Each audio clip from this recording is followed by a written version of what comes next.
News 18 ചാനലിന്റെ ഗോദ election പരിപാടിയുമായി ബന്ധപ്പെട്ട് ചോദ്യങ്ങൾ ചോദിച്ച യൂത്ത് കോൺഗ്രസിന്റെ വടക്കേവിള മണ്ഡലം വൈസ് പ്രസിഡന്റ് സെയ്ദിലിയെയും KSUവിന്റെ കൊല്ലം ജില്ലാ വൈസ് പ്രസിഡന്റ് ഫൈസലിനെയും ചിന്താ ജെറോം നാണക്കേട് കാരണം ചോദ്യം ചോദിച്ചതിന്റെ നാണക്കേട് കാരണം ഇതിനു മുമ്പേ ഉള്ള ഒരു സംവാദത്തിൽ നെഞ്ചുവേദനയ്ക്ക് കൊല്ലം ജില്ലാ ആശുപത്രിയിൽ മരുന്നില്ല എന്നുള്ള KSU നേതാവിന്റെ ചോദ്യത്തിന് മുന്നിൽ മറുപടിയായിട്ട് കൊല്ലം ജില്ലാ ആശുപത്രിയിലെ കുടിക്കാട് കൊടുക്കുന്നത് DYFI ആണെന്ന് പറയുകയും ഇത് വലിയൊരു ട്രോളായി മാറിക്കൊണ്ട് ലോകമെമ്പാടും മലയാളികളുള്ള നാട് മുഴുവൻ ചിന്താ ജെറോം നാറുന്നൊരവസ്ഥയുണ്ടായി.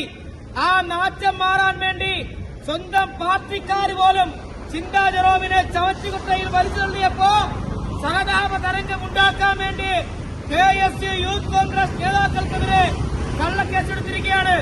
സംവാദം കഴിഞ്ഞ് പുറത്തിറങ്ങി ചിന്താ ജെറോം നടന്നു വരുന്നു. സെയ്ദലി കാറ് പിന്നിലേക്ക് എടുക്കുകയാണ്.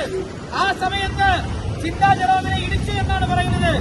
ഒരു കാര്യവുമില്ലാതെ കള്ളക്കേസെടുപ്പിക്കുവാൻ വേണ്ടി വധശ്രമം ഉൾപ്പെടെയുള്ള കേസെടുത്തുകൊണ്ട് കൊല്ലത്തെ പോലീസ് CPMനെ ഒത്താശ ചെയ്ത് കൊടുത്തിരിക്കുകയാണ്. ഇത് വളരെ ശക്തമായ രീതിയിലുള്ള പ്രതിഷേധമാണ് കേരളമാകെ നടന്നുകൊണ്ടിരിക്കുന്നത്.